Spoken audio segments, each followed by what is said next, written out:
महानगरपालिकेच्या निवडणुकीला 100 दिवसांपेक्षाही कमी काळ हा राहिलेला आहे आणि नागपूर महानगरपालिकेमध्ये प्रशासक आहे जवळपास 2 वर्षापेक्षाही जास्त काळ झालेला आहे।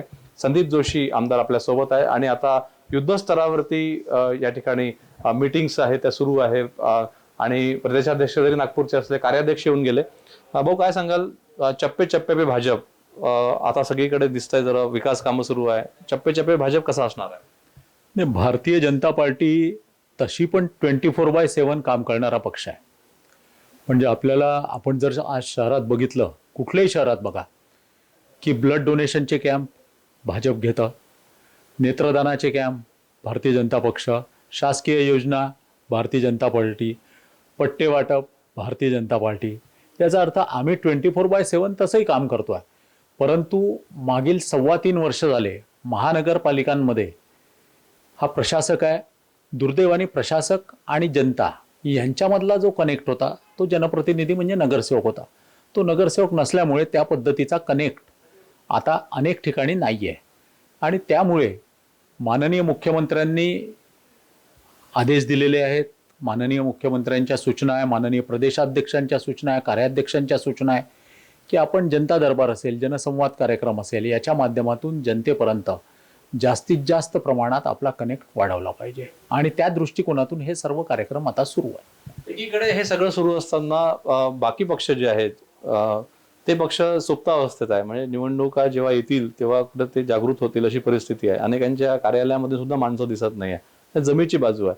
ही सुद्धा जमेची बाजू असली तरी काही भागांमध्ये नाग नदी असेल, काही ठिकाणी पाणी शिरलं होतं किंवा सिमेंट रोडमध्ये काही ठिकाणी लेवल उंच झाली आहे, असे काही प्रश्न आहे। NIT मध्ये अनेक प्रश्न उपस्थित आहे, गुंठेवारीचे असतील, झोपडपट्टीवासियांना पट्टे वाटप असेल, या सगळ्या प्रश्नांना म्हणजे तुम्हाला विरोधक जे आहे ते सर्वसामान्य प्रश्न तुमचे विरोधक सध्या आहे, त्या प्रश्नांना तुम्ही आगामी काळात कसं सोडवणार आहात? वेळ कमी आहे, 100 दिवस आहे।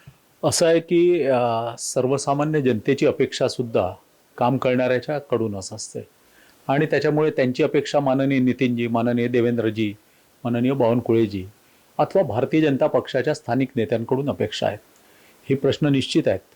गुंठेवारीचा विषय असेल किंवा नागनदीचा विषय असेल, आता नागनदीचा विषय मार्गी लागलेला आहे, त्याचा कन्सल्टंट अपॉइंट झालेला आहे, ते देखील काम निश्चित होत आहे। NITचे विषय गंभीर आहेत, त्याबद्दल देखील माननीय मुख्यमंत्र्यांच्या जनता दरबारात मागच्या महिन्यात देखील अनेक विषय होते, ते देखील मार्गी लागलेले आहे। त्याच्यामुळे अपेक्षा ज्या असतात त्या काम करणाऱ्यांकडूनच असतात, आमच्याकडूनच आहेत। हे देखील प्रश्न, इतर जसे प्रश्न सोडवले त्या पद्धतीने हे देखील प्रश्न भारतीय जनता पार्टी निश्चितपणे सोडवेल याची मला खात्री आहे। शेवटचा प्रश्न असा आहे, शिक्षक भरती घोटाळा ज्या पद्धतीने झाला तो तुम्ही बाहेर आणलात आणि तुमचं सरकार असताना तुम्ही मोठ्या प्रमाणात यामध्ये जाहीरपणे तुम्ही बोलला आहात, पत्र सुद्धा लिहिलं आहे। SIT कुठपर्यंत आली आणि हा संपूर्ण घोटाळा जो आहे हा किती कोटीचा असेल आणि याची व्याप्ती जी आहे किती? या घोटाळ्याबद्दल मला केवळ एवढंच सांगायचं आहे की आज दुर्दैवाने सत्ता पक्षाच्या आमदारांनी हा घोटाळा बाहेर काढला आहे किंवा SITची मागणी सत्ता पक्षाचे लोकच करतात आहे। याची व्याप्ती जी आहे ती चांदा ते बांदापर्यंत आहे। याच्यावर SIT नागपूर पोलिसांची चालू झाली आहे। माननीय मुख्यमंत्र्यांना मागणी केल्यानंतर माननीय शिक्षण सचिवांनी त्याच्यावर शिक्षण संचालकाकडून चौकशी सुरू केलेली आहे। परंतु आजही आमची मागणी माननीय मुख्यमंत्र्यांना अशी आहे की माननीय उच्च न्यायालयाचे एखादे निवृत्त न्यायाधीश असेल यांच्या माध्यमातून ही चौकशी ही चांदा ते बांदापर्यंत आणि याचा स्कोप देखील चांदा ते बांदापर्यंत करण्यात यावा। याला कारण असं आहे की आज नागपूर विभागामध्ये फक्त 9 ते 10 अधिकारी यांना अटक झालेली आहे। एवढा मोठा भ्रष्टाचार हा इथे आहे आणि हे काही भारतीय जनता पार्टीच्या कार्यकाळात झालेलं आहे असं नव्हे, तर हे मागील 5-10 वर्षापासून चालू आहे।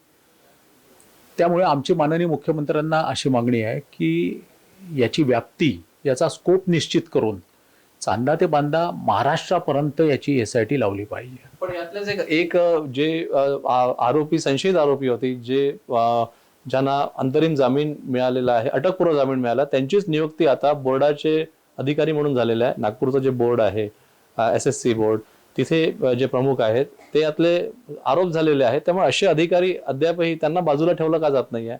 जोपर्यंत चौकशी ते त्यांच्यावर आरोप जे ते काही खरे नसतील, निर्दोष असतील, पण चौकशीपर्यंत अशा अधिकाऱ्यांना बाजूला ठेवलं पाहिजे. निश्चित बाजूला ठेवलं पाहिजे. मला त्यांच्याबद्दलची पूर्ण माहिती नाही. मी आजच सकाळी वर्तमानपत्रात ते वाचलं.